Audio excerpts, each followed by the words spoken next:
ବାଲେଶ୍ୱର ରେମୁଣା ବାଲଗୋପାଳପୁର ଶିଳ୍ପାଞ୍ଚଳ ସ୍ଥିତ ଇମାମୀନଗର ଶ୍ରୀଗୁଣ୍ଡିଚା ମନ୍ଦିର ମେଳା ପଡ଼ିଆରେ ପ୍ରତିବର୍ଷ ଭଳି ଚଳିତ ବର୍ଷ ରଥ ଉତ୍ସବର ଚତୁର୍ଥ ଦିନ ସନ୍ଧ୍ୟାରେ ସାଂସ୍କୃତିକ କାର୍ଯ୍ୟକ୍ରମ ଓ ରାସଲୀଳା ସାଙ୍ଗକୁ ହେରା ପଞ୍ଚମୀରେ ବିଭିନ୍ନ ପ୍ରାନ୍ତରରୁ ଆସିଥିବା ଶ୍ରଦ୍ଧାଳୁ ବିମୋହିତ ହୋଇଛନ୍ତି।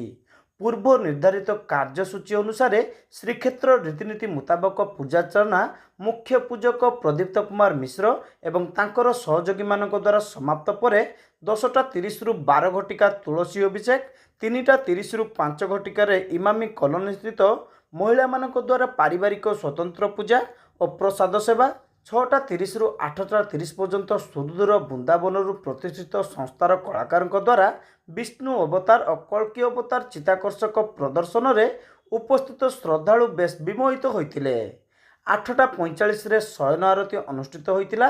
ସେହିପରି ସନ୍ଧ୍ୟା 7:30ରେ ହେରା ପଞ୍ଚମୀ ଉତ୍ସବରେ ଶ୍ରୀ ଶ୍ରୀ ଜଗନ୍ନାଥ ମନ୍ଦିର ରତ୍ନସିଂହାସନରୁ ଯାଇ ଗୁଣ୍ଡିଚା ମନ୍ଦିରର ଆଡ଼ପ ମଣ୍ଡପରେ ବିଜେ କରିଥିବା ମହାପ୍ରଭୁଙ୍କ ଉପରେ ଅଭିମାନ କରି ଜଗଜ୍ଜନନୀ ମା ଲକ୍ଷ୍ମୀ ଗୋପନରେ ଯାଇ ନନ୍ଦିଘୋଷର ରଥଚକ ଭାଙ୍ଗିବା କାର୍ଯ୍ୟକ୍ରମ ଅନୁଷ୍ଠିତ ହୋଇଥିଲା। ଶ୍ରୀଜଗନ୍ନାଥ ସଂସ୍କୃତିର ଏହି ମାନବୀୟ ଲୀଳା ଦେଖିବାକୁ ଭକ୍ତମାନଙ୍କ ମଧ୍ୟରେ ପ୍ରବଳ ଉତ୍କଣ୍ଠା ଦେଖିବାକୁ ମିଳିଥିଲା। ପ୍ରତିବର୍ଷ ଭଳି ଚଳିତ ବର୍ଷ ମନ୍ଦିର ପ୍ରଶାସନ ପକ୍ଷରୁ ଶାନ୍ତି ଶୃଙ୍ଖଳା ରକ୍ଷା, ସ୍ୱାସ୍ଥ୍ୟ ସେବା, ପ୍ରସାଦ ସେବନ ଓ ଚିତ୍ତାକର୍ଷକ ଆଲୋକସଜ୍ଜାରେ ମେଳା ପଡ଼ିଆ ବେଶ ଆକର୍ଷଣର କେନ୍ଦ୍ରବିନ୍ଦୁ ପାଲଟିଥିଲା।